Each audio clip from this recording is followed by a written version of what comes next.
Sejam bem-vindos a mais um episódio do Biologicast, o seu podcast de saúde personalizada.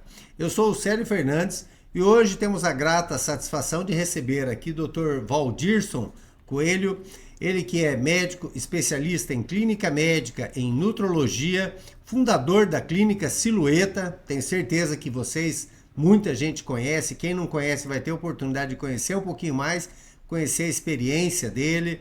E, enfim, nós vamos falar sobre emagrecimento, vamos falar sobre a estética, vamos falar sobre novidades dentro da área de nutrologia, que é uma especialidade dele, e um pouco da atuação do seu dia a dia. Tá? Então sejam muito bem-vindos, já aproveita para curtir, compartilhar, convidar os amigos. Esse podcast vai estar gravado depois nas plataformas do YouTube e do Spotify. Dr. Valdirson, seja muito bem-vindo aqui, obrigado por aceitar o convite. Obrigado, Célio, pelo convite aí, espero aqui contribuir com vocês aí para esse podcast e o máximo de informação da experiência nossa aqui, que nós temos aqui em Cuiabá, né? E experiência tem bastante, né? Tem um pouquinho. Nós fomos meio que vizinhos, né? Quando eu abri a farmácia ali na 24 de outubro, o Dr. Valdirson abriu a clínica ali algum tempo depois. E uma clínica que, assim, acho que foi pioneiro na área de medicina estética, né? E tem uma longa história. Conta um pouquinho pra gente dessa trajetória que certamente tem uma riqueza muito grande de conteúdo. Assim, eu formei em 1993, basicamente, em 93 que eu comecei a me atuar, na verdade. Não, 90, desculpa. 90, eu formei em 1990, né? 89 para 90 que eu formei. Logo que eu formei, eu entrei para o Exército, né? Chamou para o Exército, eu fiz um ano de Exército. Depois que eu fui militar durante um ano, aí eu não quis seguir carreira, né? Não quis, eu podia ter ficado no Exército mais tempo, me convidaram para atuar lá. Você pode ficar até 9 anos no Exército depois que você forma, né? E faz o serviço obrigatório, você pode ficar até 9 anos lá. Aí eu decidi, não, vou tocar minha vida, já tinha lá essa ideia de fazer a estética, né? Minha mãe é esteticista, foi esteticista em Cuiabá, muitos anos, a mãe trabalhou, era bem conhecida na época. Famosa, sempre foi muito famosa. Aí ela falou, tem um pessoal fazendo estética lá em Buenos Aires, você não quer ir lá conhecer? Quando era estudante ainda, terminando a escola. E eu formei aqui na UFMT, na UFMT aqui. E aí eu falei, vou conhecer. Eu fui lá para Buenos Aires, eu e ela numa clínica de estética, existia um médico de estética lá, Dr. Banfi, eu lembro o nome dele até hoje, e eu fiz um cursozinho lá de estética com ele, de mesoterapia na época. Então, antigamente falava muito da medicina estética, queríamos que a medicina estética virasse uma especialidade. E eu fiz o curso, me interessei bastante, depois eu voltei, aí fiz o Exército, fiz 2 anos de residência de clínica médica no Hospital Júlio Miller. Eu resolvi fazer a residência, apareceu a oportunidade, eu peguei a oportunidade, aí formei em clínica médica, sou especialista, né?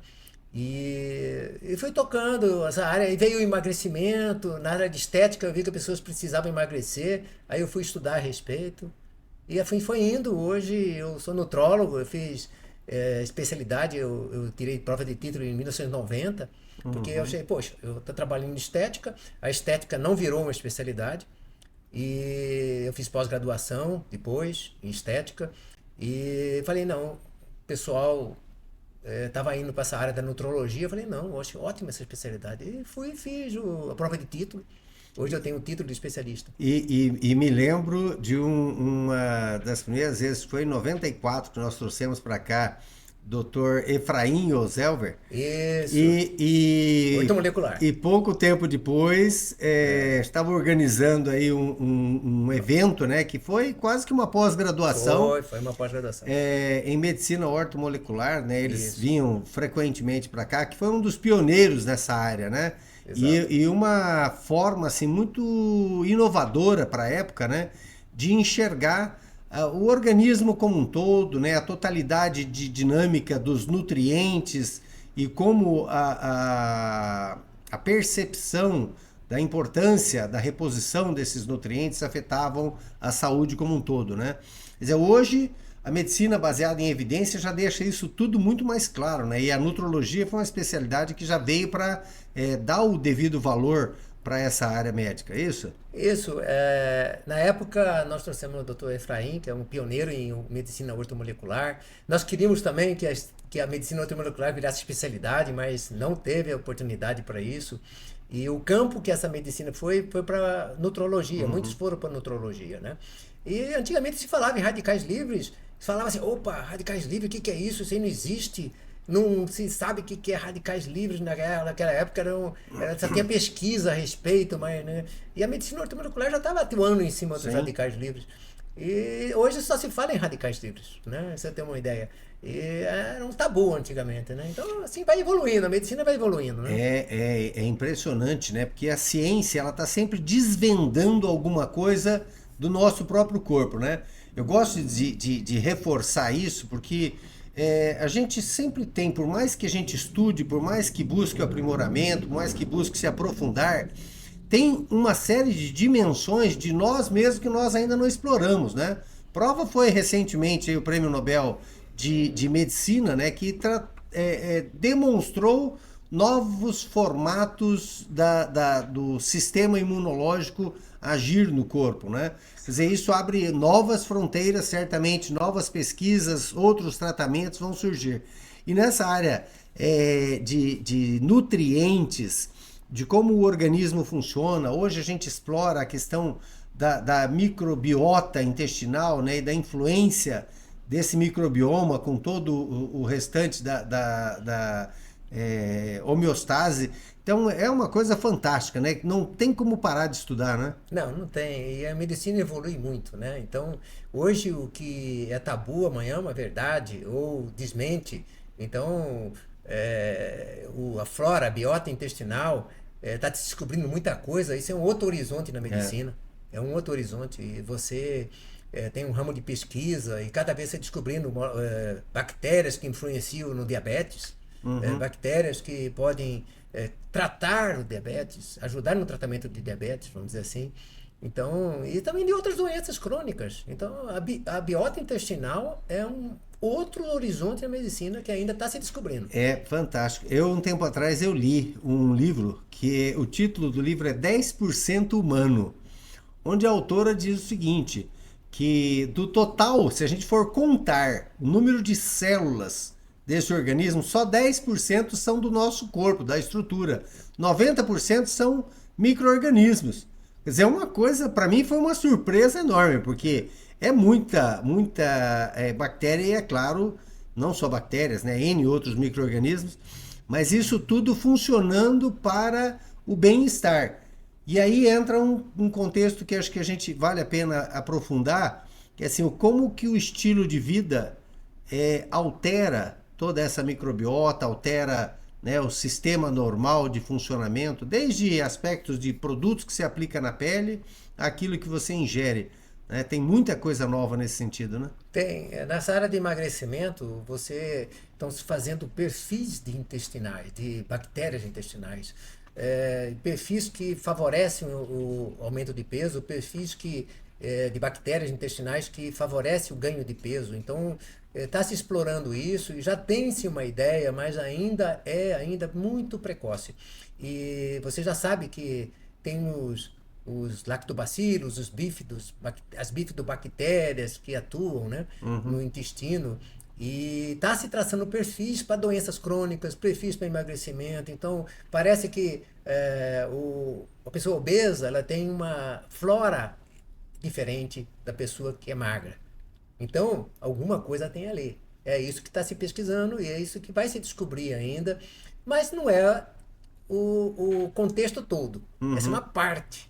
Então, isso pode ajudar futuramente num tratamento. Hoje, você melhorar a flora intestinal de um paciente obeso, você pode ajudá-lo no emagrecimento. Agora, você tem que ver que sintomas que ele está tendo. Ele está tendo sintomas intestinais ou não? Então, você tem que ver o todo do paciente. Então, o emagrecimento não é ver uma parte, ele come muito, não é bem só isso. Exato, esse é um ponto muito importante, já aprofundando na questão do emagrecimento. Hoje, a grande febre do momento são as canetas emagrecedoras, né? A semaglutida, que é o Ozempic, depois a tirzepatida, que é o Mounjaro, e já tem novas moléculas aí em pesquisa e desenvolvimento. E os produtos, eles têm uma promessa de ruptura muito grande. Agora, eu gostaria que você falasse um pouquinho, assim, da importância dessas descobertas como uma ferramenta terapêutica, mas do velho e bom conhecimento do conjunto de hábitos que levam uma pessoa a ganhar ou a perder peso. Por favor. O emagrecimento, eu trabalho há 30 anos, né? Desde que eu saí da faculdade, eu estudo emagrecimento, trabalho com emagrecimento, conheço todos os medicamentos que já passaram pelo mercado, né? Realmente, assim, essas canetas emagrecedoras, principalmente o Mounjaro atualmente, a semaglutida, são potentes ferramentas no emagrecimento. Mas tem que começar com o beabá. O beabá é assim, estilo de vida, atividade física, melhora da parte emocional, melhora da parte de orgânica, reposição de vitaminas, minerais, né? E que hoje está tendo muito excessos. Eu acho que, né, poder falar sobre a respeito, mas está tendo muito excesso. Ah, tem que ter vitamina em tal nível, isso é outra história. Mas assim, tem que fazer o beabá primeiro. Então, você fez o beabá, não está conseguindo emagrecer, está tratando sua parte emocional, tudo. Vamos entrar com a ferramenta do medicamento. Então, o medicamento é a quarta, digamos assim, vamos chamar a quarta ferramenta. Primeiro, estilo de vida, dieta, né? Trabalhar emocional, depois o medicamento. Então, não é assim, já chegar... Agora as pessoas querem facilidade, né? Querem a facilidade. E isso que você está falando, assim, é extremamente importante, significativo, porque a ferramenta, ela te ajuda muito a poupar o esforço, né? Então, você usa aquela medicação ali durante um tempo, ela vai te poupar o esforço daquelas dores das restrições dietéticas, né? A necessidade de se exercitar e tudo mais. Só que ela não elimina isso, e principalmente não é a ferramenta que vai fazer você adotar os bons hábitos, né? Exato. Então, fazer o básico é isso. Tem que internalizar, acima de tudo, um novo modelo mental. Quer dizer, qual é a saúde que eu quero, né? E por que é que eu conduzi a minha vida de uma forma meio desregrada para chegar nesse excesso de peso, né? Acho que é importante até esse acompanhamento psicológico, entendimento dessas trocas que a gente faz emocionalmente, né? Ah, tô carente, como, né? Ah, tive uma dificuldade, vou comer, né? Faz compensações emocionais, né? Então, a obesidade é multifatorial. Sobrepeso, a obesidade é multifatorial. Ela não é um fator só. E não é porque a pessoa é gulosa, ela come muito, né? A fome tem vários fatores, né? A fome pode ser emocional, pode ser uma gastrite, pode ser uma carência vitamínica, né? A pessoa que tem ferro baixo, por exemplo, ela vai sentir, o organismo vai fazer ela comer mais para poder adquirir aquele nutriente que é o ferro.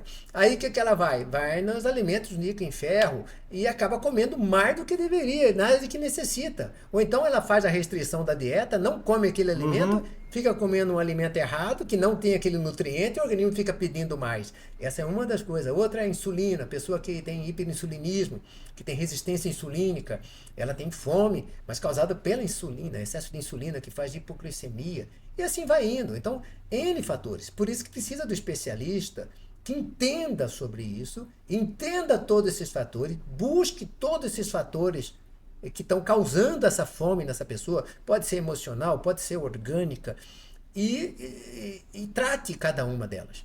Então, a fome é uma das coisas, né? É muito, muito importante, relevante. Você que está ouvindo é um especialista que há muitos anos estuda o assunto, lida muito bem com isso. Certamente tem inúmeros casos aqui, ele vai contar alguns de êxito dos tratamentos, mas são inúmeros casos. Agora, a importância de você não cair naquela história do resultado fácil, do zero esforço e principalmente da ausência de uma leitura mais clara de todo o cenário, né? Que veja, a inteligência do corpo diz, eu preciso de um nutriente.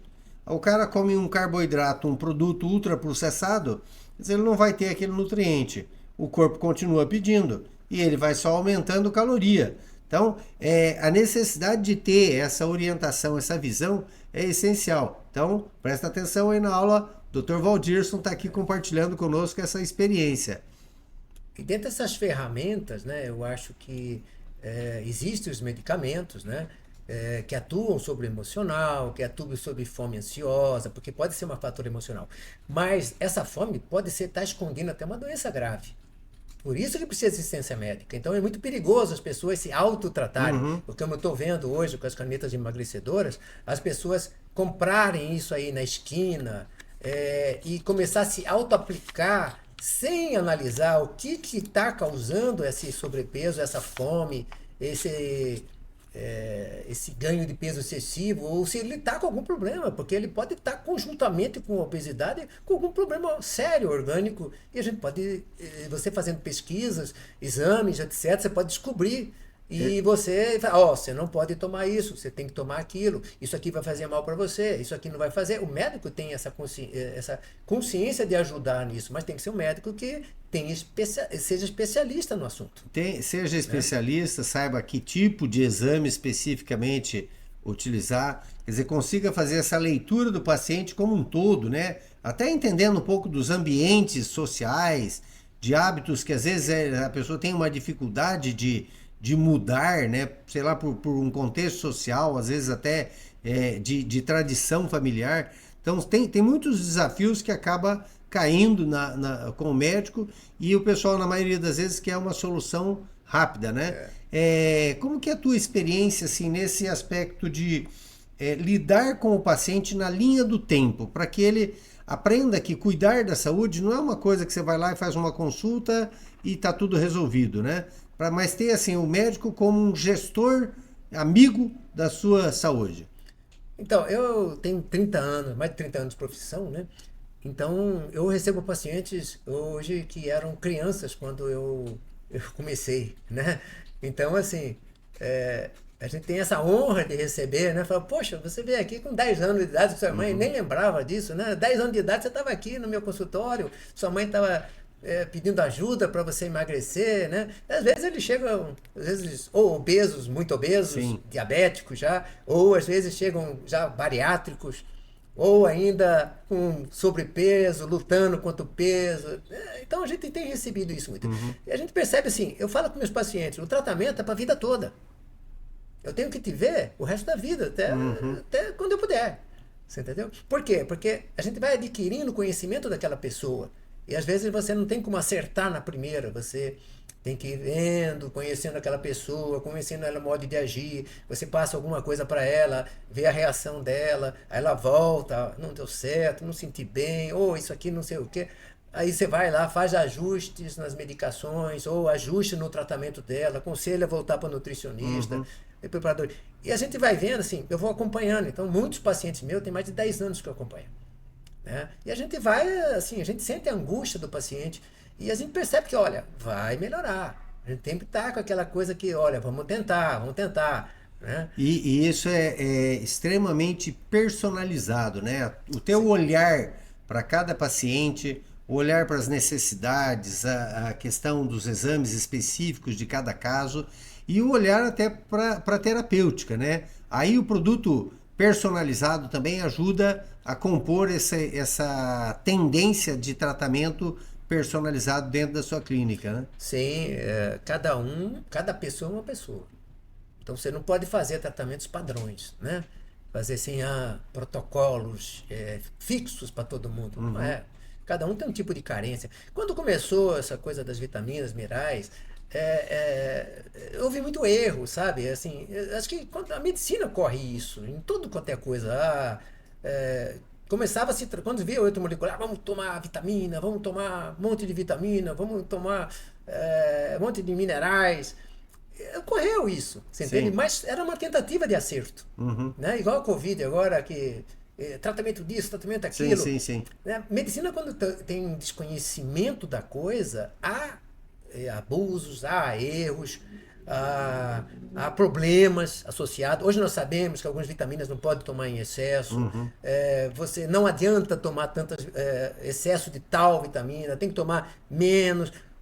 Não precisa tomar todas as vitaminas, vamos dizer assim. Você pode tomar só o que você está precisando, de acordo com seus sintomas, de acordo com a sua necessidade. Então você personaliza o tratamento, né? Tem que ser personalizado, porque cada pessoa tem o seu organismo e você não pode tratar como igual.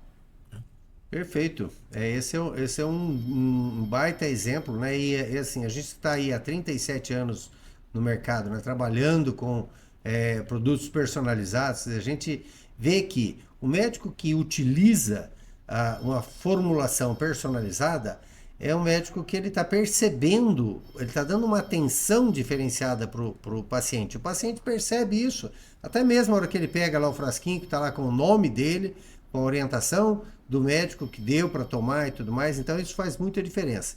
Sim. Mas nós vamos falar um pouquinho mais sobre isso logo após o intervalo. Você está assistindo o Biologicast, nós vamos para um rápido intervalo, não saia daí.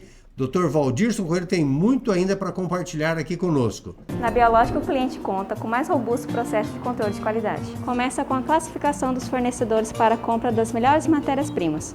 Quando os ativos chegam, eles vão para a quarentena, aguardar a realização dos testes comprovando a qualidade dos ativos. Após a aprovação das matérias-primas, vão para o almoxarifado. Quando o cliente faz o pedido, o orçamento é o primeiro filtro de conferência, tanto do sistema quanto do consultor com a ficha de pesagem e receita.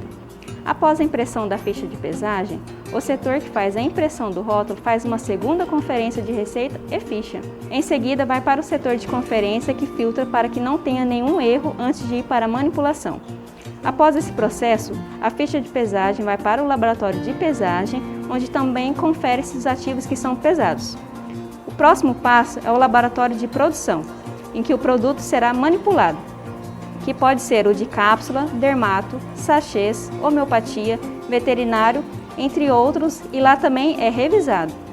Após a manipulação, o produto vem para fazer o peso médio, aguardando o padrão de qualidade.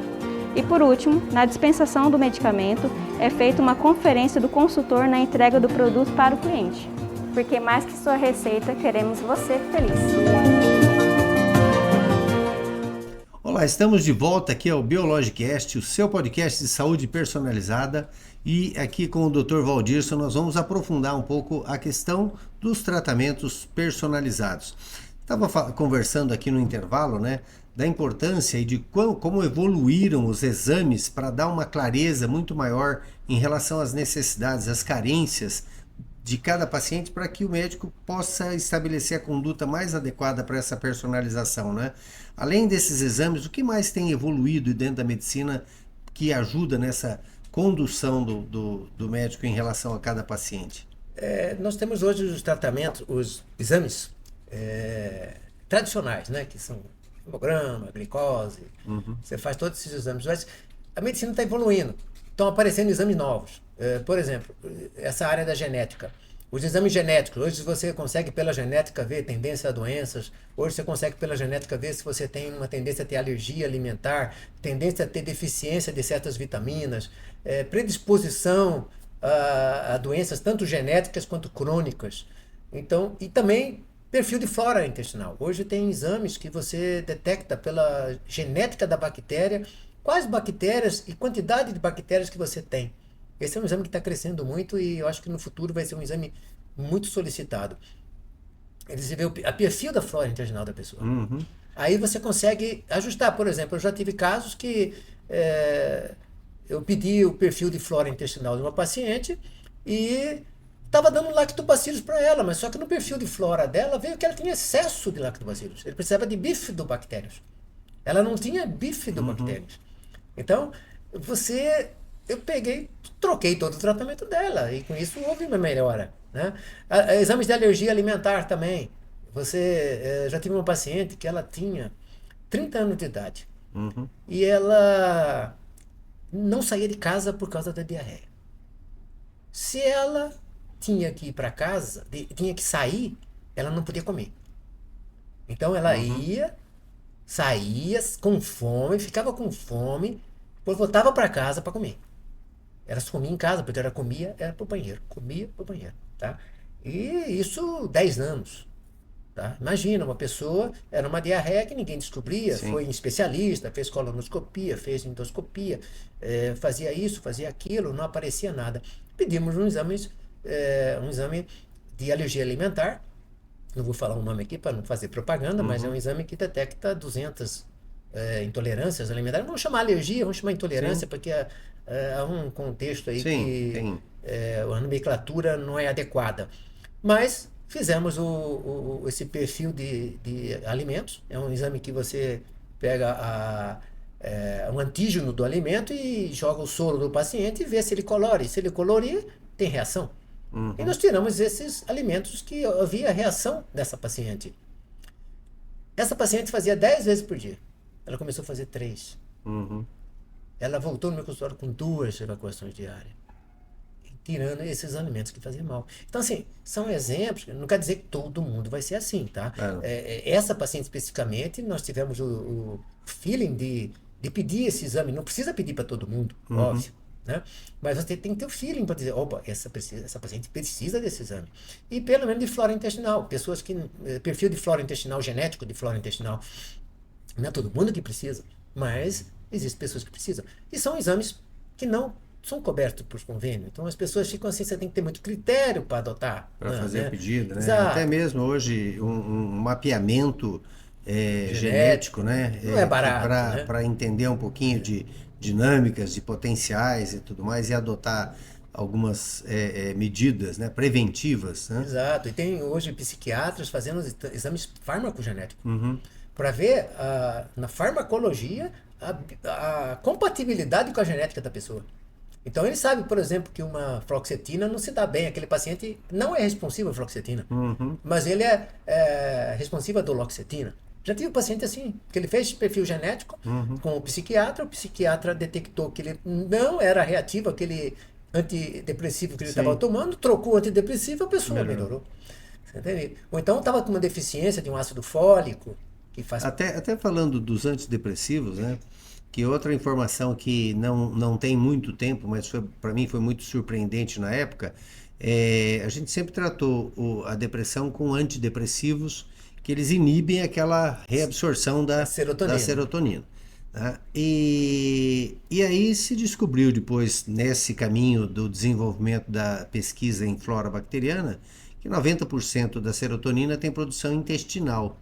Então um paciente com uma disbiose intestinal, ele acaba não produzindo, aí não tem, o medicamento não vai dar o mesmo efeito. Ou carência né? vitamínica, né? Porque tem os cofatores para a produção de serotonina. E você precisa ter B6, você precisa ter ácido fólico, triptofano, você precisa ter os cofatores também à disposição do organismo. Não adianta só o antidepressivo, Exato, né? Exato. Então, assim, por isso que eu já vejo alguns psiquiatras até passando multivitamínico, tá? Talvez não resolva 100%, porque às vezes você precisa de um valor maior de quantidade de um ácido fólico, por exemplo, aquele paciente, mas já ajuda. Né? Então nós estamos vendo essa área, alguns psiquiatras já usando nossa velha ortomolecular para ajudar os pacientes deles. Né? E as outras áreas vão cair nisso. Eu acredito que é uma tendência, né? A vitamina D, a descoberta fantástica das ações da vitamina D, né? Ela como um hormônio, né? Então vai ser muito importante.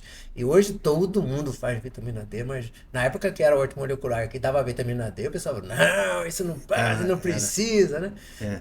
Porque não dosava, né? Você não tinha dosagem disso. Hoje você consegue, essas dosagens são mais acessíveis, né? De vitaminas, minerais. Então, assim, isso facilita um pouco, mas também não é só isso. Tem todo um contexto associado e você precisa conhecer um pouco da bioquímica, um pouco da farmacologia, né? Não é qualquer um que possa chegar e ficar prescrevendo vitaminas e minerais. Perfeito, perfeito. E agora olhando para todo esse desenvolvimento, né, que há 30 anos já viu como que era no passado e como que chegamos até aqui, né? Dá para ter uma previsão, um desenho aí do que se espera em relação ao futuro? No desenvolvimento tecnológico, de conhecimento, de pesquisas, tanto na área do conhecimento do próprio corpo, como na área dos tratamentos e tudo mais? Dá para ter uma expectativa? Olha, a evolução foi muito grande, né? Assim, em termos de a bioquímica, os exames a disposição dos fármacos, né? Que hoje nós temos N fármacos sendo pesquisados. Então, existe essa área bioquímica, mas existe essa área quântica, eu acho que é um futuro, né? Mas primeiro a gente precisa entrar nisso e ver essa parte de energia do corpo, etc. Não como está sendo abordado hoje, com certos tratamentos, etc. Mas eu acho que vai evoluir uma medicina chamada quântica, né? Mas isso é muito além para frente. Agora, eu acho que é o desenvolvimento das moléculas, dos hormônios, né? Nós estamos na era dos hormônios. Nós temos as eras dos antidepressivos, a era que é dos anti-inflamatórios que começaram, né? Hoje nós temos o uso imunobiológico. Sim. Nós temos para tratamento do câncer, doenças inflamatórias gerais. Você evoluiu bastante. Antigamente estava com anti-inflamatório. Hoje nós temos imunomoduladores, imunobiológicos, que são fantásticos. Só que tem efeitos colaterais. É uma revolução imensa. Tudo tem seus efeitos colaterais. Né? Então, mas é uma evolução e dá conforto para o paciente, porque o objetivo do tratamento, do farmacológico, é dar conforto. Como você falou. Você pode ir daqui do centro até lá o Tijucal a pé, né? Mas se você pegar um ônibus, não é melhor? Com certeza. Então tem muita gente que quer ir a pé. Olha assim, gente, vamos usar a modernidade, vamos usar por que você vai se esforçar, gastar energia, né? Sim, uma coisa que já está fundamentada, né? Eu gosto de comparar isso ao seguinte, né? O humano, lá nos primórdios da humanidade, né? Ele vivia muito da caça, né? Vivia na caverna, não tinha escrita, não tinha muitas trocas, né? O ambiente era muito inóspito, né? Ele saiu para caçar ou para se defender. Quer dizer, hoje a gente já se desenvolveu a um ponto de que essas necessidades básicas elas já não são mais prioridade. Então a gente tem condições de avançar e de pesquisar e se envolver com desenvolvimento pessoal, né, com a melhoria da qualidade de vida em outros âmbitos, né? O senhor percebe no consultório o paciente que vem buscando uma leitura assim, de prevenção? Eu estou começando a perceber alguma coisa e gostaria de ter uma orientação para cuidar de si mesmo, quer dizer, aquele cuidado que não chegou ainda num ponto de estar com sintoma, isso, aquilo? Sim, hoje muita gente procura, fala, doutor, eu estou com 40 anos e eu acho que eu estou precisando de ajuda. Você está sentindo alguma coisa? Não, mas eu ouvi falar que eu preciso de ajuda. Tem gente que chega assim. E tem gente sentindo, não, eu estou sentindo cansaço, estou sentindo indisposição. Às vezes um sintomazinho desse é um sintoma subclínico de uma doença. Então, nós temos os sintomas clínicos, antes dele tem os subclínicos. Aí que está um problema sério, porque os subclínicos se confundem com N coisas. Então você tem que fazer uma pesquisa ampla para ver a origem do cansaço às vezes, né? E pode ser desde uma deficiência vitamínica até um tumor. Então a gente precisa valorizar sintomas dos pacientes, ainda mais se eles são persistentes, né? Uma coisa que eu queria falar aqui é o seguinte: nós somos sobreviventes. A Terra é inóspita, tá? O ambiente Terra é inóspito. Nós temos poluição. Nós temos poluição sonora, poluição visual, poluição nos alimentos, contaminações, bactérias. Então, assim, nós somos sobreviventes. Nós somos privilegiados. Quem está vivo hoje, né? E nós somos frutos de uma evolução. Antigamente nós vivíamos 50 anos, era velho, idoso, estava morrendo. 60 anos já morria, né? Uns 100, 200 anos atrás. Sim. Agora não. Nós temos expectativa de vida. No começo do século passado, a expectativa era de 45 a 55 anos. Tem países que é 70 anos, 75, né? Então, assim, cada vez mais isso vai ampliando. Por quê? Porque nós somos pessoas querem, né? Nós nos adaptamos. O ser humano é um ser adaptativo. Então, uma medicação, ela ajuda nessa adaptação. Um trabalho emocional ajuda nessa adaptação. Então, todas essas terapias que existem, elas ajudam. Você tem que saber usá-las. E o acesso ao conhecimento nunca teve tão fácil, né? Exato. Aí a tecnologia é muito grande. A importância de ter discernimento em relação a isso, né? Eu acho que aí é que importa muito assim a conversa de um profissional que é especialista, que conhece, que tem experiência, ela tem um valor diferente de um youtuber que está ali fazendo papel de influenciador nas redes sociais, né? Não, sem qualquer demérito, porque cada um tem a sua área, Sim. mas aquilo que diz respeito ao cuidado da saúde, né? Ele precisa ser tratado com autoridade, com respeito, e acho que as pessoas muitas vezes têm dado pouca importância a isso, né? A medicina, ela precisa, assim, primeiro, você tem que estudar. Mas não basta estudar. Você tem que ter feeling. Vamos chamar assim, eu tive colegas na faculdade que eram gênios. Eram não, são gênios. Hoje em dia ainda são gênios. Não deixam de ser 10 em tudo, tiravam 10 de tudo. E não conseguiram se dar bem na medicina. Eles não evoluíram no consultório deles, eles não são clínicos, não conseguiram ter esse feeling porque eram muito focados. Você não pode ser muito focado. Você tem que ter uma visão mais ampla, né, para ser médico. E você tem que ter feeling, né? Feeling. Você tem que sentir. E tem que gostar de gente, tem que gostar de atender. Essas pessoas que são muito gênios, elas vão para pesquisa. Geralmente se dão bem em pesquisa. Então, tem mercado para todo mundo. Sim. Então, eu observei que esses meus colegas que eram gênios, eram muito focados, não conseguiram tocar consultório, tentaram até, já vi alguns que tentaram, mas eles foram para pesquisa. Ótimo, precisa-se de pesquisadores. E esses gênios são para isso. Então, nós estamos na prática. Muito poucos médicos conseguem entrar para a prática médica mesmo e ter sucesso. E ter essa leitura, que acabou de falar, né? A leitura do ser humano como um todo. Sim. Né? Porque você não conseguir extrair do indivíduo, do paciente que está ali na sua frente, alguma coisa que às vezes ele tem até receio, medo de abrir, de conversar. Os exames podem não apontar diretamente, o sintoma pode ser subclínico, né? Enfim, é um mistério. Quanto melhor for a abertura que o médico conseguir ter com esse paciente, né? Quanto maior for a abertura do paciente para com o médico, melhor vai ser o resultado do tratamento, a sua condição de entender claramente o que está acontecendo, né? O sucesso do tratamento médico depende muito da interação médico-paciente também. Né?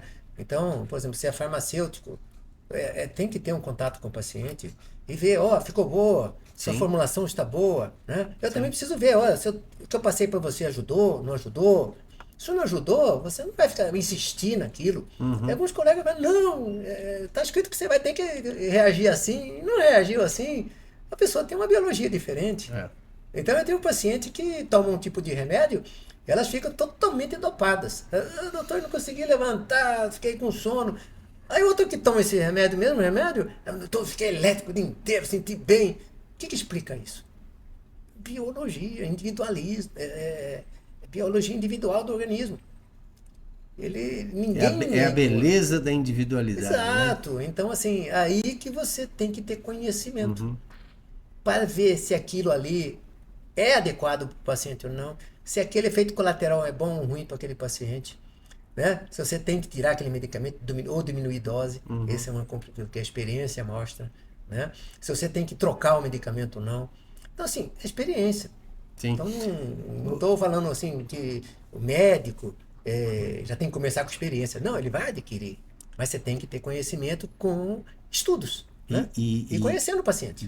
Ouvindo o paciente. De fazer o que faz, né? Porque se tiver dificuldade, aí fica mais difícil. Exatamente. Né? Agora, conta um pouquinho aí. O emagrecimento, a maioria do pessoal que vem, ele vem buscando um aspecto estético ou é o incômodo num contexto de saúde mesmo, que já está com articulação, dificuldade de fazer exercício? Como que A gente percebe que o jovem, ele vem nessa busca por estética, né? A maioria vem um pouco na busca de estética, ou então ele fez um exame e deu errado lá, o exame estava ruim e mandaram, você tem que emagrecer. Aí ele vai, né? Então o jovem a gente percebe. Agora o idoso, não, a pessoa mais idosa, a pessoa mais de idade, a gente percebe que não é só fator estético, ele já está sentindo aquela coisa. Uma artrose, acorde indisposto, é uma apneia do sono, são problemas sérios, sabe, que ocorrem. E já está com placas nas artérias, e gordura no fígado, hoje está matando mais do que esse álcool, né? A gordura no fígado está matando mais do que álcool. A máquina já sofreu um desgaste durante muito tempo, né? Então, e aí a mudança de hábitos é mais difícil, né? Sim. É porque é o condicionamento humano. Vamos tocar nesse assunto aqui que é interessante. Você se condiciona a fazer uma coisa uma vida toda. Como que eu vou te resolver isso em 3 meses, 2 meses? É o que eu falei ao paciente. O ato de comer compulsivo, ele desenvolveu por anos. Ele fez, fora outras coisas, vamos dizer, mas ele condicionou o organismo dentro daquele jeito. Então nós temos que descondicionar, fazer um descondicionamento. Com isso tem que ter mudança de hábito, tem que ter orientação profissional, às vezes precisa de um medicamento, né? Porque às vezes aquela bioquímica do cérebro dele não está ajudando. Sim. Né? Então você tem que fazer um ajuste na bioquímica do cérebro dele, uma bioquímica metabólica dele, né? Porque tem problemas metabólicos, tem problemas de bioquímica cerebral. Então você precisa trabalhar todo esse contexto no paciente, né? Então esse é um fator importante, né? Ou seja, para né? sucesso do tratamento, né? Ou seja, se você já tem alguma predisposição, quanto antes decidir, né, fazer a mudança do estilo de vida, melhor vai ser para ter menos consequências, né? Eu vejo isso muito, inclusive na empresa, muitos funcionários com excesso de peso, e a gente começou a trabalhar um aspecto que está dando resultado, que é estimular o pessoal à prática de esportes. Então nós criamos uma equipe lá agora, para você ter uma ideia, na Corrida de Reis, tem 60 pessoas inscritas, né? Um recorde lá que a gente se orgulha e vai lá todo mundo com a equipe Bio de atletas, e isso começou com uma pessoa estimulando os outros.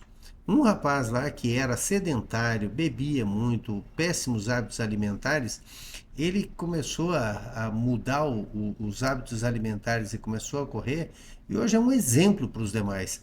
Então o pessoal vê aquilo e fala, poxa, se ele mudou, eu consigo mudar. A esposa dele, que também era obesa, também alterou os hábitos e sem medicação. Eles não chegaram nem a usar nada, eles foram mudar os hábitos mesmo, né? Evidentemente, tem quem precise da medicação, e aí uma consulta e a orientação adequada faz toda a diferença, né? O quanto antes inicia, melhor, né?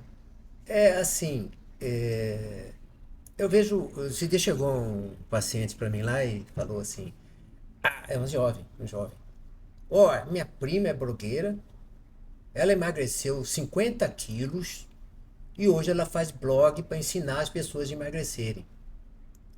Só que assim, a fórmula que ela usou não vai funcionar para todo mundo.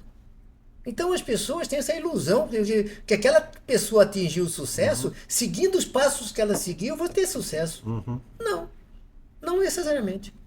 Talvez 10% das pessoas que vão segui-la, vão seguir aqueles passos, consigam seguir o sucesso que ela teve. Né? Até quando ela vai manter aquele sucesso? Então, assim, não se sabe. Então as pessoas vão muito na ilusão. Né? Na verdade, é complicado. É complicado se mudar hábitos.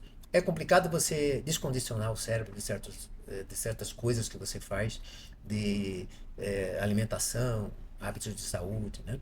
Mas o caminho é mudar hábito. Você tem que encontrar um momento para isso. E vai ter um momento para isso. Só que você precisa ir atrás. E além do momento, também tem uma coisa que acho que complica muito, que é o ambiente familiar, o ambiente de convivência, né? Quando você tem na família... Eu vou dar o exemplo da minha casa, né? Eu visitei recentemente os irmãos, e assim, todo mundo bebe bastante, come bastante, e à vontade as comidas são muita carne, muito carboidrato, enfim. O resultado, né? A maioria obesa. Né? Então, imagina, eu convivo pouco diretamente, mas alguém que está convivendo dia a dia nesse ambiente, né? A dificuldade de fazer uma dieta de restrição, fazer atividade física é bem maior, né? É bem difícil. Agora, essas pessoas que não têm a oportunidade de mudar hábitos, você não pode deixar elas também sofrerem. Né? Você tem que ajudá-las. Sim. Então, para isso existe o medicamento, para isso existem as terapias, né? Para essas pessoas que não conseguem sozinhas. Então, eu admiro as pessoas que conseguem sozinhas emagrecer, manter peso, mas assim, não é para todo mundo. Não é todo mundo que consegue. Então, assim, tem que buscar ajuda de profissionais, nutricionista, médico, fisioterapeuta, um professor de educação física. Você tem que buscar o caminho, porque a gente não pode ser... E caminho seguro, né? Exato, com profissionais confiáveis, profissionais que tenham confiabilidade, né? Então, para não cair em truques aí que você tem muito na internet hoje em dia, né? Você entra num barco furado, vamos chamar assim, né? Então, tem que tomar muito cuidado. Então, é seu corpo, né? Você tem que cuidar, porque só tem um. Então, se você errar, você vai sofrer as consequências. Então, você tem que estudar muito bem o que você está fazendo. E, então, você se aplicar a algum produto sem saber o que é aquilo, Sim. você tomar aquelas fórmulas que aparecem pronta na farmácia, Redufine, não sei o quê, falando que tem Sim. aqueles troços lá, né? E aqueles produtos, e uma coisa que eu tenho visto muito delicada, que assim, aqueles produtos só são vendidos na internet, né? E que prometem maravilhas. Isso é um risco muito grande. Risco. Né? Então, assim, tem que tomar cuidado e tem que confiar no profissional. Você tem que, por exemplo, aqui nós temos farmácias confiáveis em Cuiabá, que você tem contato com os profissionais lá, lá tem uma sede. Agora você vai na internet, não sabe onde que como que foi produzido aquele produto, se tem aquilo. Esse dia tinha um para o chikungunya no mercado, Sim. né? Que foram descobrir lá, tinha Corticoide, 3 anti-inflamatórios. Quer dizer, a pessoa está correndo risco e não sabia. Né? Agora vai um médico passar um anti-inflamatório e o pessoal cai em cima e condena ele, né? Agora, para ir lá na farmácia e comprar um produto que se diz natural, né? Não é nem na farmácia, né? Aquele caso lá era um caso que só internet, tinha na internet. E outro, o cara vendia para as pessoas revenderem. Né? Agora, o que chama muita atenção, né? Você vê, você tem lá a sua clínica, eu tenho a farmácia, a gente é extremamente regulado, né? Sim. Então, para você atuar legalmente, tem muitos controles, tem muitas exigências que a gente tem que cumprir. E aí você vê alguém botando isso na internet, quer dizer, tá aí, para todo mundo ver, mas sem controle, quer dizer, aí toda a sociedade é exposta a esse risco, né? Porque aquilo era coisa de milhões. Sim. Aí vai lá um dia, bate a Polícia Federal, bate a Polícia Civil, eles abrem outro, né? Aí abre outro. É isso, infelizmente eu fazer assim, né? Você tem que cuidar, você tem que se informar. Hoje a informação é grande, é boa informação. Você tem que buscar a boa informação. Saber ter discernimento, né? Discernimento, escutar todos os lados, porque nem todo mundo está certo também, mas você tem que ir para o lado que tem mais chance de ter sucesso. Maravilha. Dr. Waldirson, para a gente partir para o encerramento desse bate-papo agradável aqui, cheio de conteúdos interessantes para os nossos espectadores, eu gostaria de que fizesse assim, uma síntese em relação a essa experiência tua dos 30 anos, né? O que você podia dizer para os espectadores que estão nos assistindo, né? Em relação a essa temática da saúde, especialmente relacionada com os aspectos da obesidade e da busca pela beleza? Hoje nós estamos vendo que a obesidade é uma doença crônica. Então, nós temos que encarar a obesidade como doença crônica e o sobrepeso como uma obesidade subclínica, tá? Então, nós temos que valorizar o tratamento do sobrepeso também. Eu estou só com uma barriguinha. Aquilo é um começo de um processo metabólico de obesidade. E já começa, às vezes, com gordura no fígado, esteatose hepática, que vai levar no futuro uma cirrose hepática. Então, comece a se cuidar. Eu acho que às vezes tem dificuldade, às vezes a profissão não deixa, às vezes o trabalho é complicado, mas tente fazer o melhor possível. Eu acho que vai atrás, tente se tratar, faça seus exames, faça seu tratamento, procure um médico, vai no seu cardiologista, vai nos seus especialistas que você precisar ir e procure médicos de confiança para você fazer seu tratamento, mas não deixe de tratar. Eu acho que você já tem que começar na fase subclínica, que é o sobrepeso. Na obesidade, a pessoa tem que cuidar, a pessoa tem que mudar hábitos, a pessoa tem que fazer o beabá antes de procurar tratamentos milagrosos. As medicações são ferramentas poderosas, mas elas têm que ser bem usadas. É igual você pegar uma arma na guerra e não saber nem atirar. Não vai adiantar nada. Você vai perder seu tempo e vai morrer. não era na batalha. Então, é isso que eu digo, pessoa, se cuide, mas com segurança. Tenha segurança no que você está fazendo. Perfeito. Muito obrigado, Dr. Valdirson, por esse bate-papo agradável, repleto de informação, de conteúdo valioso para os nossos ouvintes. Esse é o Biologicast. Nós ouvimos aqui o Dr. Valdirson Coelho, ele que é médico, especialista em clínica médica e nutrologia, fundador da clínica Silhueta, e você encontra ele nas redes sociais que estão no link aqui da bio, ok? Nos vemos no próximo episódio. Um grande abraço a todos.